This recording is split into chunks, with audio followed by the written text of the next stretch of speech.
Hello mga kala-familia. Hello guys. Nag-grocery pala ako ng mga ano namin guys, detergent, mga sabon, mga powder. So mag-unbox tayo. Panoorin nyo ako mag-unbox guys.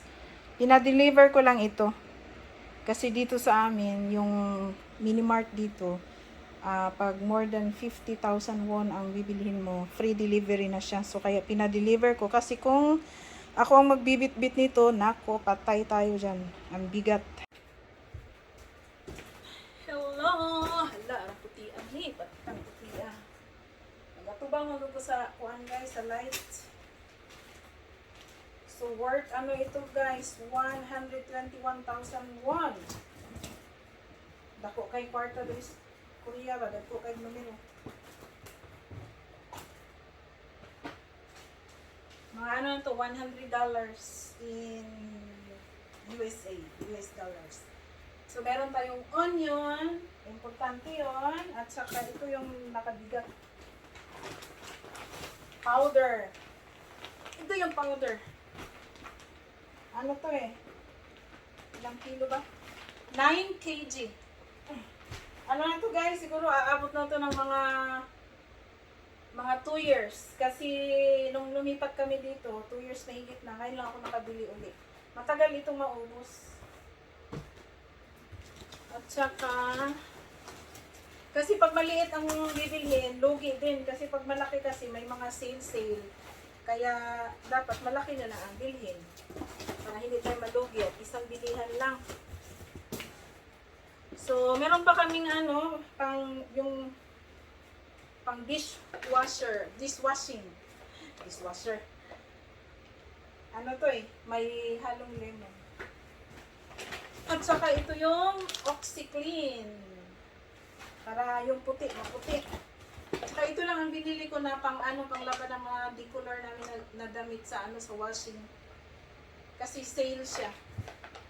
Kahit may sale pa din, mahal pa din. Saka para sa CR, kasi ang CR namin, pag hindi mo talaga inaalagaan, mabaho kasi building kami dito. So, nandito kami sa 3rd floor. So, yung nasa baba, umaakyat sa amin. Kaya, kailangan alagaan natin, malinisan. At saka ito yung Sunrocks. Puro sale ito guys. Buy one, take one, guys. Kahit anong budget na gawin mo, napakamahal ng mga bilihin ngayon. Hindi lang sa Philippines ang mahal. Kung mahal sa Philippines, mas mahal dito sa ibang bansa. So, ito yung tomato. 6 piraso. Saka meron kaming morning bread. Yung morning bread, parang pandesal, pero hindi siya crunchy. Kasi si MJ, pagkagabi, bago matulog, nangihingi ng choco milk at saka, yun, bread. Bago siya matulog.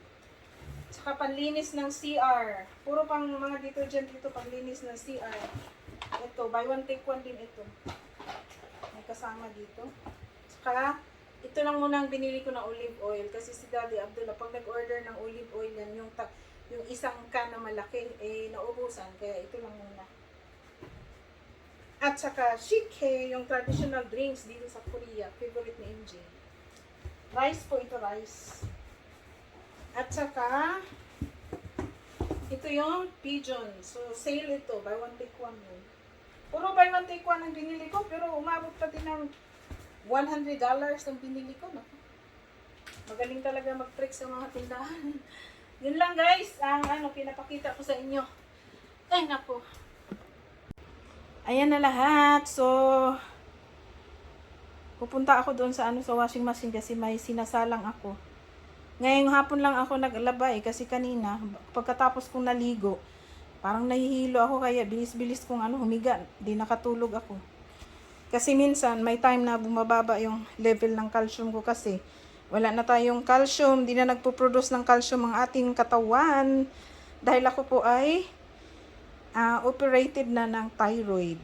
So, kahit 19 years ago pa yon, may time talaga na medyo mag-low yung calcium ko, so wala akong lakas. At saka binabantayan ko yung thyroid hormones ko din. So, kahit matagal na akong inoperahan, kahit may time na okay na talaga ako, unpredictable talaga ang health ko guys, kaya kailangan ng pag feeling pagod ay humiga at matulog, pahinga talaga. Pag energetic naman, dyan ka babanat ng maglinis, magtrabaho, kung ano-ano.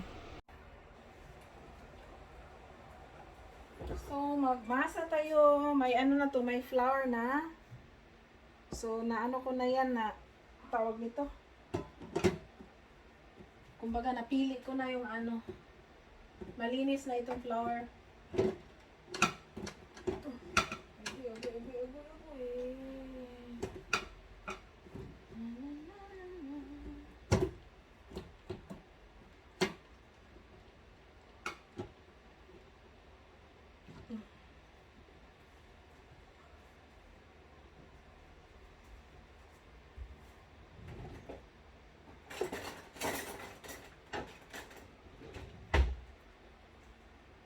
Ilagay ko ito guys.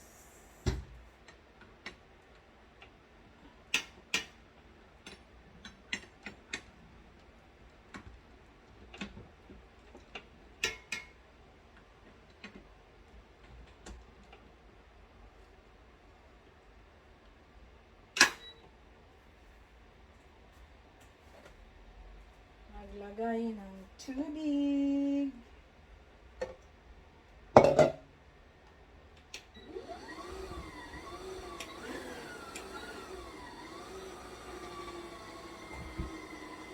Ganyan lang.